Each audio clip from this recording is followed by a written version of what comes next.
The word epiphany itself comes directly from the Greek language, and it means to reveal, to make known. And then we use the word epiphany because it refers to the fact that Jesus was revealed to those foreign wealthy people. We know them as the Magi or the wise men. He was revealed to them as the new king of the Jews. And his location was revealed to them by the guiding of that divine star. Of course, we don't get to read this story every year. The day of Epiphany is tied to a certain date on the calendar. In the Western tradition, we celebrate Christmas on December 25th and then celebrate Christmas for 12 days and culminating on the 12th day of Christmas, or Epiphany, January 6th. In other parts of the world, Epiphany is the major celebration of Christmas, especially in the Orthodox tradition. And it makes a lot of sense if you think about it. The giving of the gifts of the Magi mirrors our own giving of gifts to one another.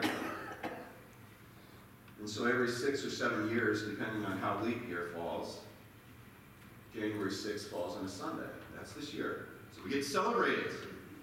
And I am thrilled to be able to celebrate the day and to tell the story, and to read the story, to revel in this marvelous story of the Magi going to visit Jesus.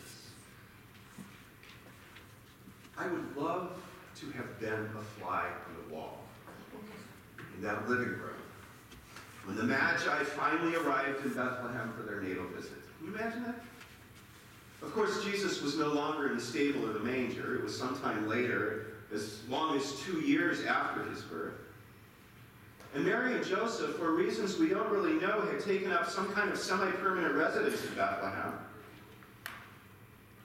Their lodgings, no doubt, would have been very modest. Mary and Joseph were not wealthy.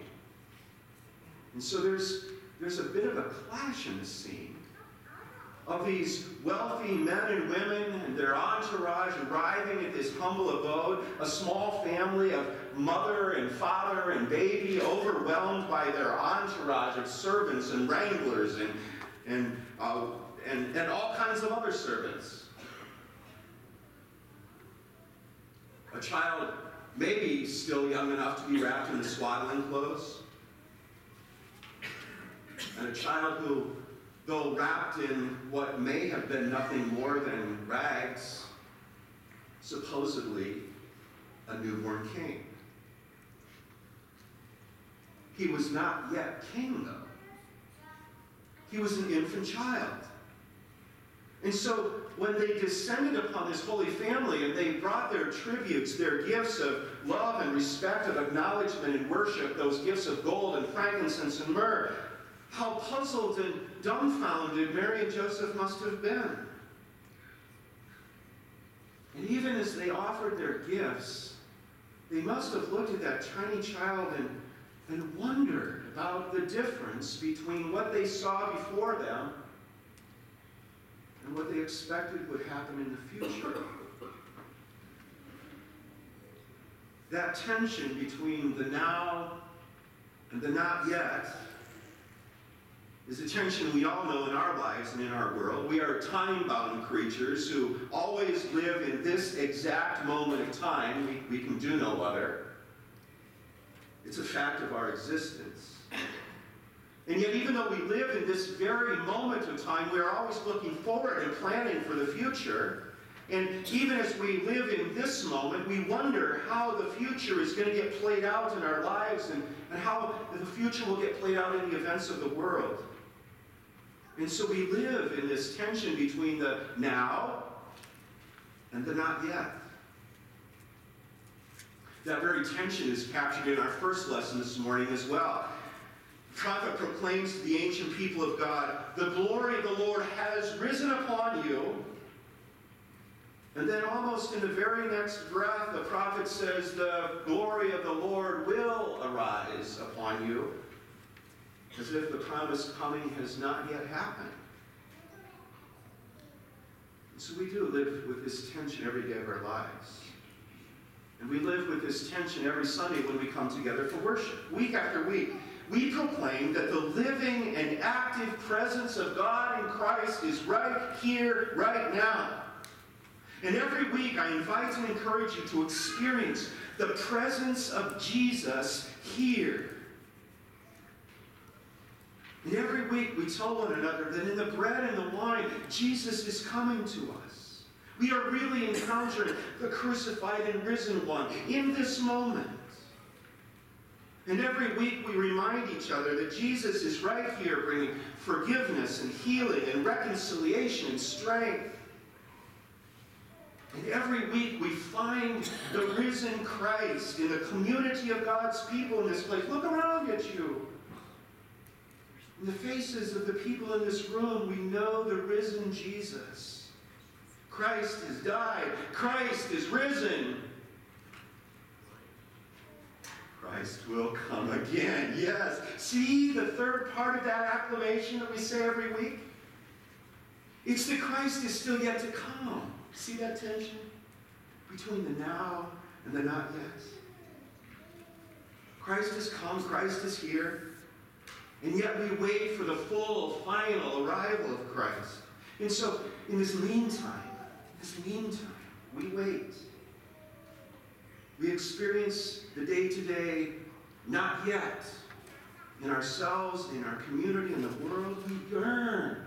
We yearn for the world as we know God intends it to be. Even as we are faced with the reality of the world as it is.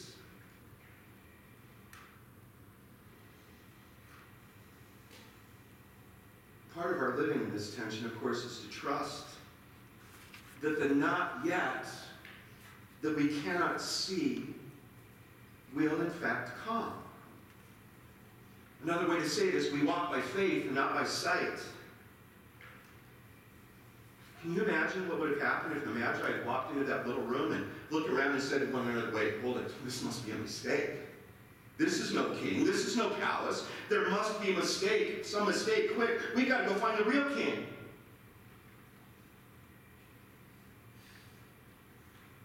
But that's not how it played out. The Magi worshipped this tiny, poor little baby, knowing that his reign was yet to come. Listen to it, church. The light has come. The glory of the Lord has shined upon us. Lift up your heads and look around, as the prophet says. God is in his place.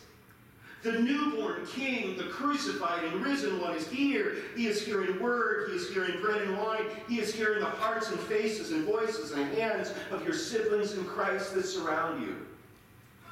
Indeed, we have seen the light, and that's why we come here week after week after week after week. We want to see the light. We need to see the light. And we see the light.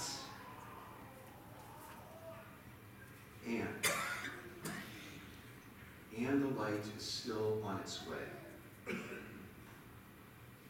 See, every week, when we experience the light,